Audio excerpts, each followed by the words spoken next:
Greetings, curious minds. I am Pip. Today, my workshop has landed somewhere that smells strange and looks like nothing we have ever seen. Look around right now. Your phone case, your water bottle, your chair, your shoes. Everything plastic started right here, as crude oil underground. We are talking about plastic, the material that did not exist 150 years ago and today is absolutely everywhere. Let us find out exactly how it is done. Here is the first surprise. Nature made plastic first. Rubber from trees, tortoiseshell, animal horn, humans used natural plastics for thousands of years before inventing their own. In 1907, a Belgian chemist named Leo Bakelite mixed chemicals in his laboratory and accidentally created the world's first fully synthetic plastic. He called it Bakelite. Bakelite changed everything. It could be shaped easily, resisted electricity, and never rotted, making radios and phones cheaper and safer. After World War II, plastics exploded worldwide. New types appeared every year, and by 1950, production reached 2 million tons. Come, let me show you exactly how it is done. It starts deep underground.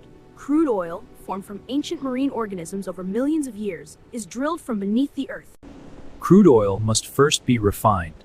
Heated above 350 degrees, it separates into chemicals like naphtha, the key ingredient for plastic. Next, extreme heat cracks naphtha into tiny monomers, the basic building blocks used to make all plastic. Monomers now link together in a process called polymerization.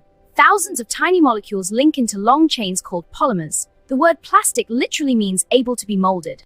The liquid polymer is cooled, hardened, and cut into tiny pellets called nurdles, the raw material used to make plastic products worldwide. Not all plastic is the same. By changing the monomer type and chain structure, completely different plastics are created. Flexible bags, rigid pipes, and clear plastic bottles. The pellets are melted and shaped. Injection molding forces liquid plastic into molds under extreme pressure, like filling a waffle iron, to create perfect plastic parts. For hollow objects like bottles, a different technique is used: blow molding. A hot plastic tube is placed in a bottle-shaped mold and air is blown inside, exactly like blowing a balloon. For plastic bags, pipes, and sheets, a third technique called extrusion is used. Molten plastic is pushed through a shaped hole called a die, like squeezing toothpaste from a tube. Before molding, additives give plastic color, strength, UV protection, and fire resistance for different uses. Each additive is chosen precisely for the product's final use. Today, plastic isn't everything. Medical equipment that saves lives, spacecraft components, food packaging that prevents waste. Without plastic, modern life simply could not function. But here is the challenge nobody can ignore. Plastic does not biodegrade. Every piece of plastic ever made still exists somewhere on Earth today, in landfill, in oceans, or broken into microplastics. And here is the part that nobody ever tells you.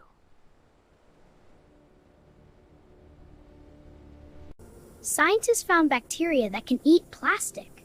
One microbe discovered in Japan breaks down PET naturally. Nature may already have the solution. Plastic built the modern world, but now threatens it. Pip's challenge. If bacteria can eat plastic, should we use them to clean oceans? That is all for today. The workshop is already humming. Somewhere new is waiting. Keep wondering, keep exploring, and never stop asking, how is it done?